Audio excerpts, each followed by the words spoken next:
Hi there, Carl Massy here, coach, strategist, and author of 5 books. My most latest being, I finally got a copy in my hands, Decision Making Mastery. And I had the good fortune, a colleague of mine read it, and he said one of the things it did for him was he'd decided right in the middle of 2020 and the coronavirus stuff to move from Singapore with his family via London to Stockholm in Sweden, and trying to work out whether it was the best decision. He said after reading my book, it gave validation that he went through the right process to come to that decision, and as a result of that, it sort of validated. He's like, yep, absolutely best move I could have done. So Decision Making Mastery, check that out. And at the moment, because I'm a big fan of people getting access to this information, you can get that on Kindle for $1 until the end of March. So make sure you check that out. Okay, so now on to the show. Decision Making Mastery, pushed to the side. Now to Life Masterclass, coming to you all the way from beautiful Bali, and I'm looking out at a beautiful day here. It's gorgeous, gorgeous. So I hope it's gorgeous wherever you are. And you might be listening to this. If you're listening to this, you can't see. My hair definitely needs cutting. I've got this thing, I was in the military for 14 years, and as soon as the hair starts touching my ears, I feel like I need to get a haircut. So I've got a haircut booked straight after this. So next time you see me, I'll be trimmed up. So as I said, you can check me out on YouTube if you're listening to this in audio, YouTube, and just subscribe to my channel there. And again, if anything resonates for you and you think it would be great for someone that you know, please feel free to forward that on. I'd be extremely grateful. Okay, so the show today, I was going to talk about Decision Making Mastery. I'm going to do a 2 or 3 part series on that over the course of 2 or 3 weeks. But as I was doing my meditation this morning, I was using some emotional freedom technique, and then I was using this other technique called the emotion code. As I was going through that process, something came up about soulmates, and it sort of banged around for a little while. So instead of talking about decision making, I've decided to do this pivot into the relationship space and talk about this idea of soulmates. And I think it's, again, there's going to be some things come out of it which are highly relevant at the moment. So, and one of those highly relevant things is, I think, and this is the bit about pedestals, I think one of the things that's become clear over the course of 2020 and as we sort of move through 2021 is the idea of false idols, false gurus, like putting people up on pedestals, and which is okay when everything is okay, but then, I've, witnessed, knowledge, acknowledged, seen different people having a particular teacher or guru and having them up on this pedestal, and suddenly they find out that this person has actually been unethical, like they've done this projection, but behind the scenes a different story is playing out. And I've had access to conversations, and a lot of the personal development teachers at the highest level, when you hear some of the stories behind the scenes, you start, oh, okay.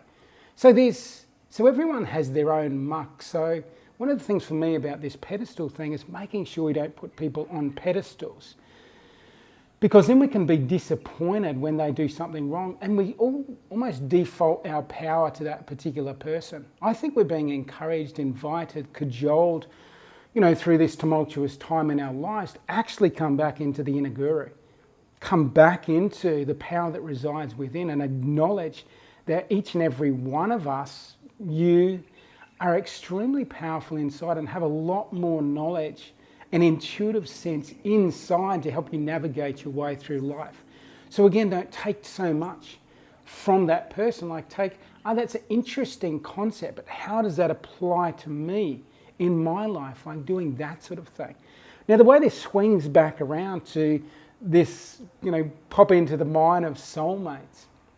I've been in a relationship now for, just 2 days ago it was 13 years. So Ferry, my partner. I have this idea, and I've worked with lots of different coaches around not getting caught up in the idea that there's a singular soulmate for each of us. Because what that does is, if we have an idea that there's a singular soulmate for each of us, it makes us very needy in a relationship. We get into that relationship, and if we perceive it to be our soulmate, we're so fearful of making a mistake in that and that soulmate leaving, because we have this belief that if my one soulmate leaves, then I'm destitute for the rest of my life. And can you imagine that amount of pressure in the relationship? So if there's that pressure in the relationship, then we start being a little bit more needy, then we let go of our own personality, and we get into people pleasing, all that sort of stuff. So it actually adds too much pressure on a relationship. Putting that person on the pedestal, trying to people please, trying to do everything, and letting go of your own unique greatness, your own unique personality, your own unique values, and all of that sort of stuff. So you need to maintain that. So I'm of the belief of this soul connection. We have these heart-to-heart soul connections. And over the course of our lifetime, we might have, one of these soul connections, or we might have 5 of these deep soul connections, and that's totally okay. But take the pressure off this idea that there's a singular person, made right for you through this life experience, whatever that is, 80, 90, 100 years, because it puts too much pressure on the finding of that person, then the hanging on of that person. Does that make sense? So, whether you're in a relationship now, whether you're looking to go into a relationship, make sure you don't put any extra weight on relationships. They're complex enough as they are, without adding extra weight, without putting that person on a pedestal, without trying to please them all the way, and losing yourself in that process. So that's quite common when I'm coaching clients, is this idea of losing. Someone coming in, I lost myself, I lost my personality, I lost a sense of who I was in this relationship, because I was so fearful of something going wrong in that relationship that I was willing to sacrifice my own unique self for that relationship.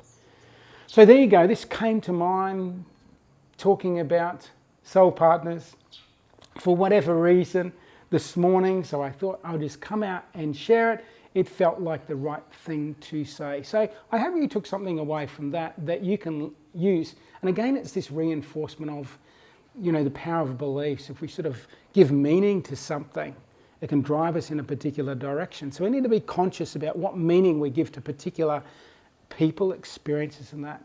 And that final reminder of be conscious, over this year and beyond, of not putting some of these leaders, gurus, celebrities, and all that sort of stuff on a pedestal. They're just normal people with their own problems, challenges, struggles to go through. So listen to them and see them not on the pedestal, but see them, one-to-one, face-to-face, eye-to-eye.